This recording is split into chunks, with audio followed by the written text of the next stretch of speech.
Hola, buenas noches amigas y amigos de León Libre, bienvenidas a mi podcast. Este es su cuarto capítulo con un invitado de lujo, un gran amigo de hace muchos años, leonés, empresario, activista, moderador de debates del INE, una personalidad en León, Guanajuato y ahora también una personalidad en Monterrey, Nuevo León. Bienvenido Pablo Marín, ¿cómo estás? Gallito, qué gusto por fin hasta que se nos hace hacer esto en conjunto. La verdad es que, a ver, tantos años de conocernos y creo que ha sido muy interesante el ir viendo cómo vamos transicionando en diferentes espacios, en diferentes plataformas. Ha sido muy interesante porque creo que nos conocimos desde la parte completamente ciudadana y cómo poco a poco nos hemos metido un poco más a la parte política, ¿no? Y creo que esto sería muy interesante platicar el día de hoy, cómo los ciudadanos eventualmente podemos incidir cada vez más en política y que sea bien visto, porque creo que luego tomamos pocos riesgos de este tipo porque ya estamos como muy vacunados de los políticos. Yo admiro mucho que tú te hayas decidido dar un paso, sé que lo estás haciendo en pro de la gente y lo admiro mucho, lo valoro mucho porque además sé que lo estás haciendo con la intención de ayudar a otras personas, es parte de tu vocación, así que muy agradecido de estar ahorita contigo y pues bueno, abiertísimo de que platiquemos de los temas que salgan. Muchísimas gracias, Pablo. Pues sí, Pablo y yo nos conocimos desde hace muchos años en el marco del Foro Económico Mundial, en el Hub de León, Guanajuato, hace aproximadamente 5 años. Y desde entonces hemos coincidido en muchas cosas. Estudiamos juntos en Georgetown. Pablo estaba haciendo el programa de liderazgo, mientras yo estaba haciendo mi maestría. Y a partir de ahí hemos tenido muchas conversaciones acerca de la vida política nacional. En muchas ocasiones discrepamos, pero en esta ocasión creo que vamos a coincidir en muchos de los puntos. Pablo, la importancia de la participación ciudadana, más allá de si se participa dentro de un partido político, más allá de si se trabaja dentro de un gobierno, coincidíamos anteriormente en lo que estábamos haciendo la transmisión, que hay una gran área de oportunidad para las personas ciudadanas en términos generales de hoy hacer activismo, de incidir en la vida pública, más allá de si se participa o no en las elecciones, en los partidos o en el gobierno. Exacto. Fíjate que justo algo que en las últimas semanas, los últimos meses he traído como muy en la cabeza, es la gran oportunidad que hoy los jóvenes de nuestra generación tenemos para hacer activismo y vivir de ser activistas. Digo, no estoy diciendo que sea algo fácil, ¿eh? O sea, ahí sí quiero dejar bien claro, los activistas hoy en día probablemente no son súper ricos, pero pueden vivir de esto. A las generaciones anteriores a la nuestra, la verdad es que la mayoría de los activistas o eran súper financiados por algún mecenas que les daba dinero o pues realmente se morían de hambre. En nuestra generación esto está cambiando. O sea, los activistas nos hemos convertido, y me incluyo y me cuesta todavía trabajo creérmela, pero en buena parte creo que lo soy en algunas cosas, porque al final del día lo que tiene que hacer un activista es agarrar, abrazar una causa, hacerla suya y buscar cómo solucionarla o al menos disminuir el impacto negativo que tiene dentro de la sociedad, ¿no? Creo que nuestra sociedad está necesitadísima de más activistas, de más personas que asuman y abracen la causa. Mira, no importa si es el tema LGBT, el tema ecológico, el tema vial, el tema del clima, lo que tú quieras, pero que abraces una causa y esa causa la hagas tuya y veas de qué manera puedes incidir positivamente en ellas. Claro. Pablo, tú te has definido bien. Yo creo que sí eres una persona activista, más allá de que tienes otras actividades. Hoy hasta periodista y blogger eres y lo haces muy bien de manera muy exitosa.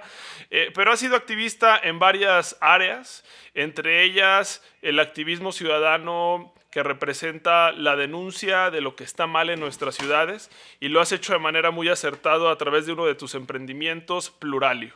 Platícanos de qué va Pluralio, cuál es la inspiración de crear Pluralio y cuáles son las experiencias que han tenido hasta la fecha. Mira, Pluralio surge por empezar a pensar en el futuro. Algo una premisa con la que creo que la gente que nos está viendo en las diferentes plataformas entenderá es que hay algunas cosas que no han cambiado en los últimos 200, 300, 400 o 500 años. Uno ha sido la educación, que creo que la pandemia vino a revolucionar y a decir, oigan, o nos ponemos las pilas y digitalizamos cosas porque si no, no va a avanzar la educación. Y en muchos casos, como el nuestro, en muchos casos no ha podido ni siquiera evolucionar. Y hay niños sin tomar clases, ¿no? Pero otra de las cosas que también me llama mucho la atención es que el gobierno no ha evolucionado. O sea, la realidad es que los gobiernos han evolucionado poquísimo. ¿Cuál ha sido la forma de evolucionar de los gobiernos? Incrementar la carga burocrática. O sea, tengo más ciudadanos que atender, bueno, contrata más personas, contrata más gente. Entonces, lo único que hacemos es ir engordando una estructura que es incosteable, que es muy lenta y que además se presta a muchísimas prácticas no sanas, llámese corrupción, llámese lo que tú quieras. Entonces empezamos a pensar, oye, ¿qué podemos hacer desde donde estamos para ser más eficientes y para lograr que esto sí sea sostenible? Porque lo empezamos a ver con gobiernos como el de Grecia, etcétera, que empezaron a quebrar, porque el gobierno no puede aguantar una carga tan fuerte de funcionarios en un país donde la sociedad no solamente paga pocos impuestos, sino de repente empieza a dejar de pagarlos y empezamos ahí con toda una serie de problemas. Entonces, lo que nosotros hicimos fue desarrollar una plataforma en la cual los ciudadanos se pueden involucrar en el proceso diario de gobernanza de las ciudades. Es decir, a ver, tú y yo salimos a la calle todos los días a trabajar, tú a hacer campaña, a hacer nuestras labores diarias. Y en el trayecto de nuestra casa a nuestro trabajo o al supermercado, a donde vayamos, vemos cosas que no nos gustan, vemos cosas que no funcionan, vemos cosas que no están bien.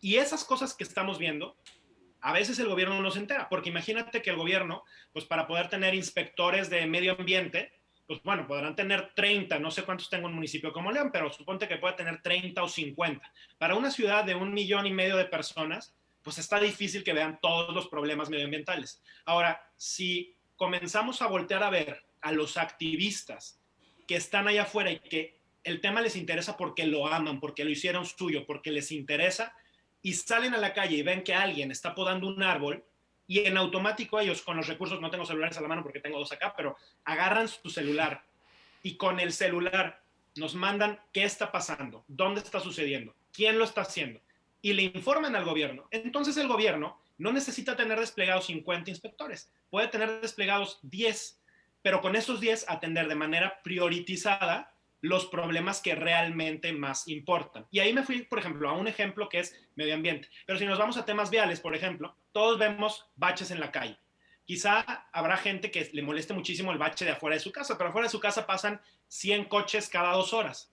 Y habrá otras personas, en León, Guanajuato, por ejemplo, que en López Mateos vean un bache y por ahí tenemos un flujo vehicular de 7,000 coches cada 2 horas. ¿Cuál deberíamos de priorizar más? Bueno, pues el de los 7,000 coches cada 2 horas, ¿no? Y eso nos lo pueden dar los algoritmos y la tecnología, y no tenemos que tener desplegada una cantidad brutal de funcionarios que son además de muy costosos, muy ineficientes y además se prestan a procesos corruptos. Oye, Pablo, y estás describiendo una dinámica que podría evidenciar entonces a un gobierno que hace el trabajo de manera muy ineficiente. Es decir, el hecho de involucrar los ojos de la ciudadanía de manera tan activa podría significar exponer que un gobierno no funciona de manera positiva.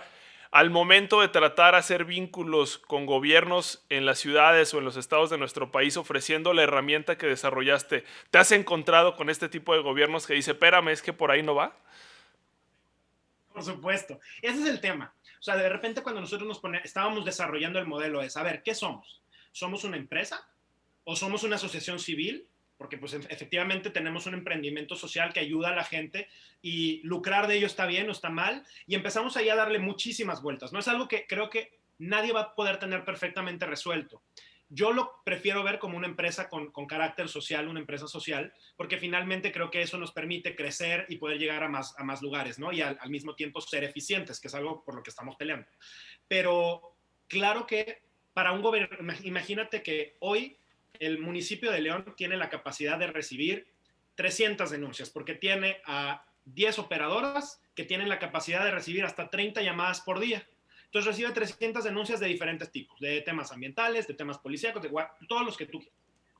¿Qué pasa si yo agarro y les digo a la gente, ¿qué crees? No solamente vas a poder hacer denuncias a través del teléfono, que tenemos un ancho de banda limitado. Ahora también lo vas a poder hacer por internet. Y la capacidad de obtener reportes por parte del gobierno no se incrementa por 10, sino infinitamente.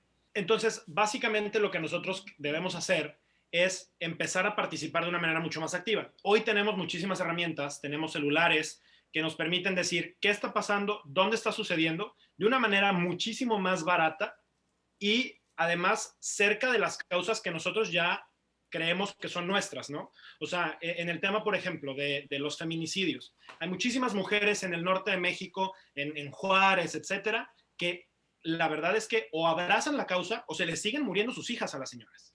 Hay muchísimos, o sea, entonces ellas pueden darnos mucha más información que la misma información que el gobierno podría estar recabando. Y nos podemos ir tema por tema y podemos encontrar cómo en cada uno de los temas hay grupos de interés que ya están funcionando y que tienen cosas muy interesantes que estarle aportando al gobierno y que hoy hay un tema que a mí me gusta mucho, es hoy están haciendo microesfuerzos macro desintegrados. ¿Cómo podemos esos esfuerzos integrarlos de una mejor manera para que se tomen decisiones inteligentes y no estemos cada quien tirándole para un lado diferente? Muy de acuerdo, Pablo. Y acá, aunque mi rol hoy es entrevistarte, pues le voy a agregar ahí un ingrediente en la conversación.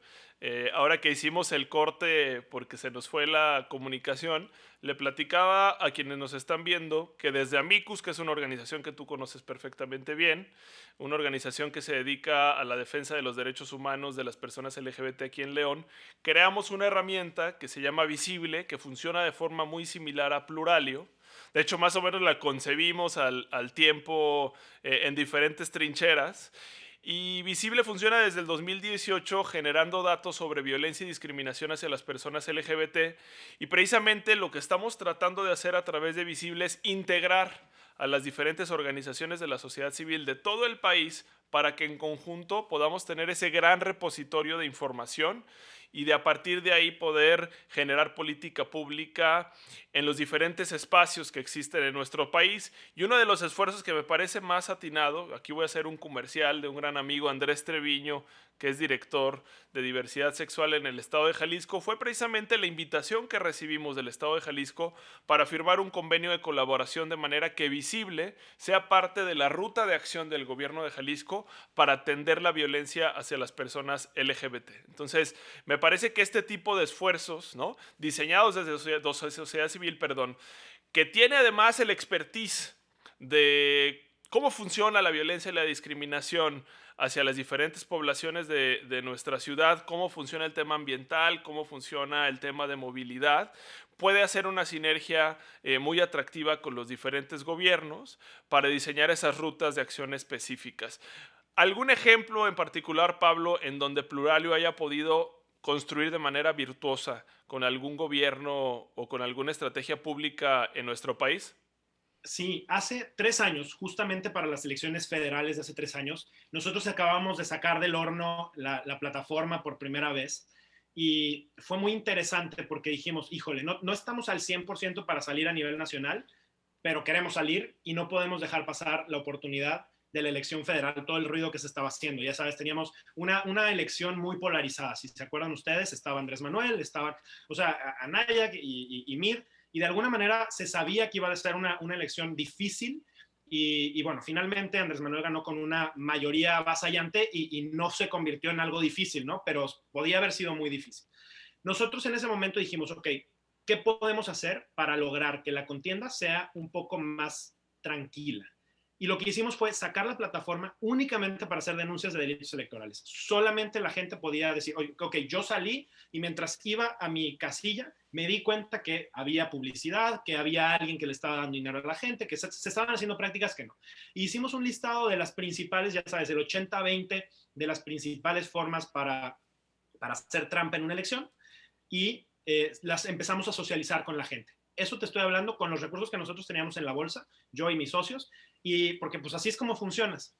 De una manera súper orgánica, en cuestión de 3 días y medio, 4 días, a partir de que inicia la veda hasta un día después de la elección, reunimos aproximadamente 650 denuncias en 17 estados del país y a nosotros eso nos dijo una información muy importante. Los ciudadanos sí están dispuestos a sacar su celular, tomar una foto y contarnos qué es lo que está pasando. Si a nosotros nos hubiera ido fatal con eso, créeme que ahorita yo estaría dedicado completamente a otra cosa y no estaría 3 años después hablando contigo de algo con lo que nos ha costado mucho trabajo, pero creemos que puede hacer la diferencia. Ese es un ejemplo. Y digo, cuando ya te pones a rascarle, lo que ustedes están haciendo en Visible a mí me parece muy loable, porque lo que están haciendo es visibilizar problemas que normalmente son invisibles. Y estoy hablando, al igual que los temas LGBT, trans, etcétera, que normalmente son muy difíciles de identificar porque el gobierno mismo los tiene mal concebidos de origen, creo que lo podemos ver en general con la cifra negra. O sea, la cifra negra en México es de arriba del 94%. Es decir, nada más para explicarlo bien a los que nos están escuchando en sus casas. De 100 delitos que hay en un momento, solamente 6 se denuncian. Los otros 94 ni siquiera nos enteramos que existieron.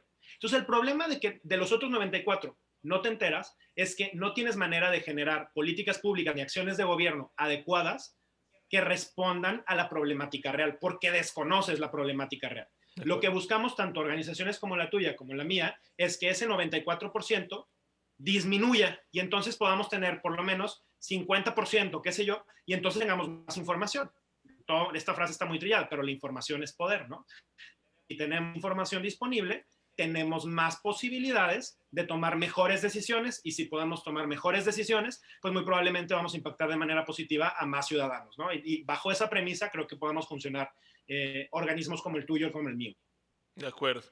Bueno, yo te quiero dar aquí una anécdota pequeña de Visible. Resulta que en el estira y afloja para firmar el convenio con el Estado de Jalisco, y tampoco voy a ventilar así nombres para no ser políticamente incorrecto, resulta que en el momento en el que se plantea este ejercicio colaborativo, también hubo personas adentro del gobierno del Estado de Jalisco que dijeron, híjole, lo que pasa es que la cifra negra de delitos o de acciones de discriminación que se cometen en contra de personas LGBT en el estado de Jalisco, pues es enorme, porque lo que se conoce es muy poco.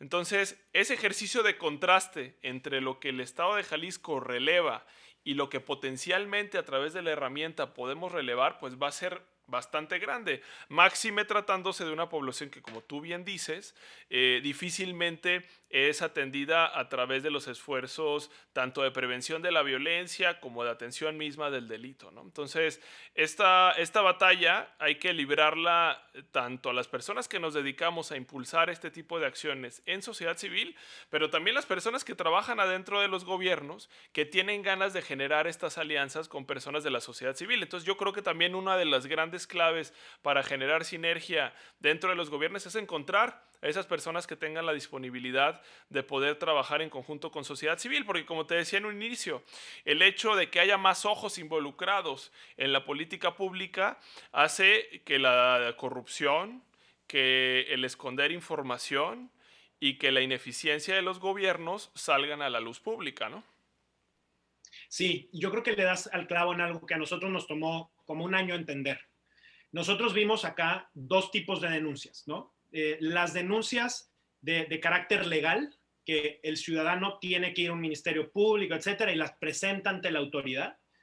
Y las denuncias que nosotros le llamamos las denuncias sociales, que son denuncias como las que ustedes hacen y las que nosotros hacemos. Son denuncias que quizá no tienen un fin legal o podrían llegarlo a tener más adelante, pero lo que nosotros hacemos es recibirlas, canalizarlas o atenderlas y mediatizarlas. ¿Qué pasa cuando un delito o un delincuente sale en los principales medios de comunicación, en la portada de un periódico, en cualquiera de los medios de comunicación que están allá afuera? Es más probable que el caso termine siendo penado y lleve a un cauce como debería de ser, a que si ese mismo caso nadie se entera y queda simplemente traspapelado porque, otra vez, y aquí nos vamos a otro indicador, la impunidad en México es de arriba del 98%.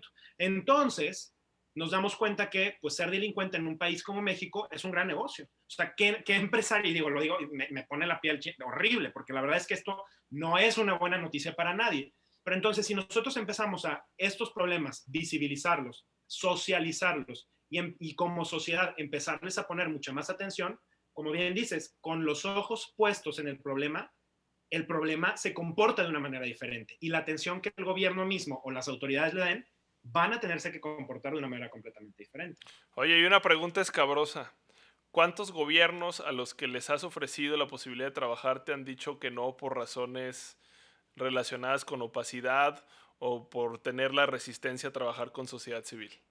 Híjole, la inmensa mayoría. Hemos encontrado nosotros a 4 gobiernos con quienes realmente había toda la disposición y la apertura política, porque entendimos que este negocio es más de voluntad política que de recursos, porque honestamente, si hacemos cuentas, les sale más barato contratar una plataforma como la nuestra que contratar a 6 policías al año, ¿no? O sea, si tú pues, tienes mucha más información que la que esos mismos 6 policías te podrían estar recabando, por ejemplo, ¿no? No es un tema presupuestal, no es un tema de que no legalmente no se pueda, es un tema de interés genuino del gobernante que está ahí. Porque sí es cierto que el gobernante que toma una decisión para implementar algo así corre un riesgo si es que no se comunica adecuadamente. Claro. Que parezca que sus indicadores se empezaron a mover de una manera negativa para él. Pero es el proceso de una normalización. Habrá un momento, una vez que estés implementando esto y que esté funcionando, en donde esto se normalice y entonces vas a tener una nueva tasa con la que ahora sí puedes medir. No puedes medir con plataformas nuevas, cosas que anteriormente no tenías las mismas plataformas. Yo creo que es un tema completamente político y ahí es donde creo que viene el reto. Si los ciudadanos, si la sociedad empujamos al gobierno para que realmente estén obligados a digitalizarse, a transparentarse, a seguir de la mano y a darles certeza a los ciudadanos y darles la confianza de que lo que están haciendo realmente es por ellos, entonces la cosa va a cambiar muchísimo, ¿no? Claro, sí, muy de acuerdo. En el caso de Visible, yo te comparto, afortunadamente, la información que se genera actualmente para el estado de Jalisco sí es utilizada por el gobierno del estado de Jalisco, pero se trata también de una población de tantas, ¿no?, que sufren violencia y discriminación en todo el país, y no se trata de un ejercicio generalizado en el que la sociedad de Jalisco en términos generales pueda participar en la reducción de la cifra negra o en la documentación de incidentes de discriminación hacia las diferentes poblaciones. Si yo te pregunto, tú como leonés de nacimiento, ahora viviendo en la ciudad de Monterrey, pero leonés al fin, ¿qué solicitud le tendrías al futuro presidente municipal en materia de gobierno digital / participación ciudadana como CEO o como creador de Pluralio? ¿Qué le formularías? Fíjate que yo creo que el estar abiertos a medir un poco más las cosas a través de mecanismos más actualizados. O sea, las mediciones que hoy se hacen en las diferentes áreas de la presidencia municipal creo que son todavía muy rudimentarios y sí podríamos empujar más allá, esquemas nuevos en donde podamos tener más datos que nos digan la realidad de lo que está pasando.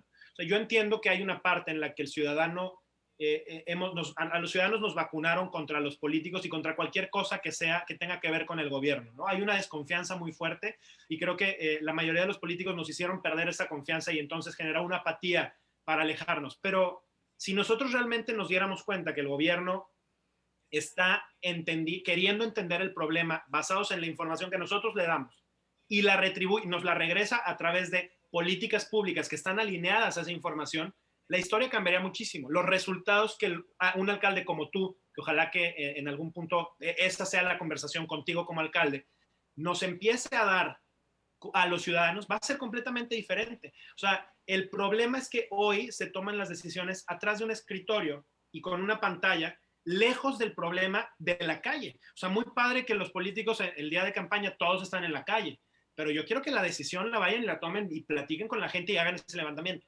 Ese levantamiento de información entiendo que es costoso y es muy tardado. No podemos tener a 300 alcaldes en León recolectando toda esa información, pero sí tenemos a plataformas y sistemas que nos permiten que esa información sea leída, sea procesada y a través de un sistema de inteligencia le permita al municipio tomar decisiones mucho más inteligentes. De acuerdo, pues mira, en ese sentido yo te quiero platicar que como parte de nuestras propuestas en materia de gobierno digital está precisamente transformarnos en una ciudad de datos.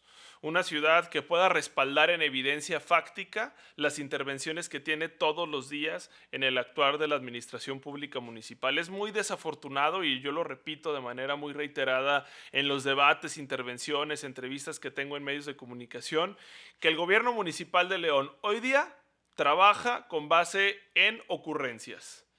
Porque si no tenemos datos que respalden la política pública que se genere, perdón, pero los gobiernos del Partido Acción Nacional gobiernan a través de ocurrencias y eso jamás va a lograr a solucionar ninguna de las problemáticas que tenemos en nuestra ciudad y mucho menos las relacionadas con seguridad. A mí me parece que se trata, por un lado, de disponibilidad de generar estos ejercicios tanto a través de la acción de la propia administración como en conjunto con la sociedad civil organizada. Por un lado está el tema de nuestra propuesta de transformar a la Dirección de Desarrollo Social en una instancia que genere datos municipales a manera de cómo trabaja el INEGI, pero a nivel municipal. Y por otro lado se trata de coadyuvar con las organizaciones de la sociedad civil y ponernos a prueba. Es decir, el hecho de que haya más incidentes, el hecho de que haya más delitos reportados, por ejemplo, en Pluralio, que dentro de la Fiscalía General del Estado, hace que entonces tengamos que tomar cartas en el asunto y buscar cuál es la razón detrás de que las personas le tengan más confianza a una plataforma ciudadana que a lo que pueda realizar el gobierno. Y eso me parece que va a ser un ejercicio bastante interesante del gobierno que decide implementarlo, porque me parece que de manera automática la confianza está depositada más en organismos de la sociedad civil que trabajan todos los días por promover los derechos que en las propias instituciones públicas. Pero no nos podemos conformar, sobre todo quienes aspiramos a las posiciones públicas, a decir ese es el fin de la conversación. Tenemos que abrirnos a la participación ciudadana, y si eso implica el hecho de recibir críticas en algún momento porque se realiza mejor trabajo en la sociedad civil, pues bienvenida a las críticas, porque a través de las críticas podemos construir mejores ejercicios gubernamentales. No Te sé. voy a contar una anécdota muy rápida alrededor de eso. En algún punto estábamos sentados con una mesa de seguridad en un municipio que no voy a mencionar, pero estábamos sentados pues con altos mandos de la policía, etcétera. Y yo les dejaba una pregunta a ellos y yo les decía, señores, ¿ustedes creen que la respuesta a los problemas más importantes de seguridad de su municipio la podemos resolver y sacar esa respuesta de esta mesa? ¿Esta es la mejor mesa para eso? Y de una manera muy honesta me dijeron, pues no, no estamos seguros. Por supuesto que la respuesta es no.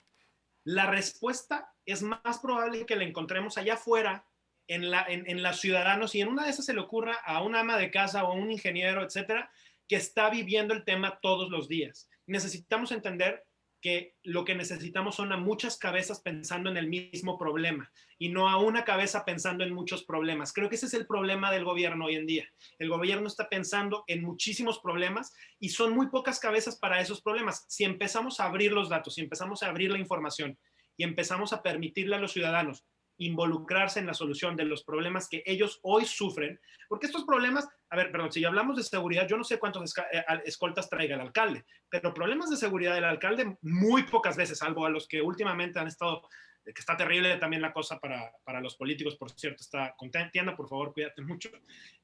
La verdad es que pues el alcalde no vive los principales problemas. Ya quiero ver que se le vaya la luz al alcalde, se resuelve, pero mira, así, si se le va el agua, igualito. O sea, son temas en donde quienes los sufren son los ciudadanos comunes y corrientes como tú y como yo. Ahí es donde creo que tenemos que buscar las respuestas y tenemos que generar esquemas en donde este gobierno confíe en los ciudadanos, los datos que se están generando, para que los ciudadanos, al ver esta realidad, aporten propuestas mucho más interesantes. Voy a poner un ejemplo de León. Hace año y medio, yo hice a través del Instituto de Acceso a la Información Pública una solicitud de información al municipio. Y le preguntaba yo, solamente por mera curiosidad, y ojo, yo lo hice como ciudadano, igual que cualquiera de los que nos están viendo lo puede hacer. Yo no tengo ningún privilegio sobre eso. Y hice la solicitud y pregunté, ¿cuántos reportes de cristalazos ha habido en los últimos 3 años en el municipio de León? Reportes quiere decir que se acercaron a una patrulla, lo hicieron por el 911 o fueron a poner una denuncia. Nada más por poner, ¿cuántos crees que me hayan dicho que se hicieron en los últimos 3 años? Échenle número. O sea, por día, saquemos cuentas, por días, ¿cuánto te gusta que se den? O sea, yo creo que por día no va a haber menos de 50 cristalazos en León. Si esto lo multiplicamos por 365 y esto por 3 años, son varios miles.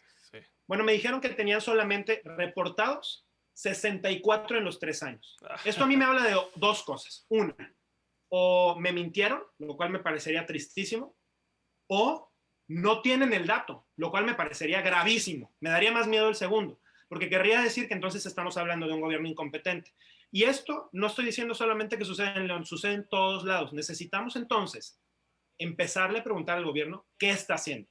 y cómo lo está haciendo para entonces con esa información empujarlos más allá para que realmente hagan las cosas de una mejor manera. Y además también ponernos a ver la información pública, porque en muchas ocasiones esa información está disponible, ¿no? Es decir, en muchas ocasiones no hace falta siquiera formular la solicitud de información, porque la información ya está disponible. Yo te comparto que un dato que utilizo de manera muy reiterada en la campaña es el presupuesto que se asignó a la Dirección de Comunicación Social el año pasado, en pleno año de pandemia.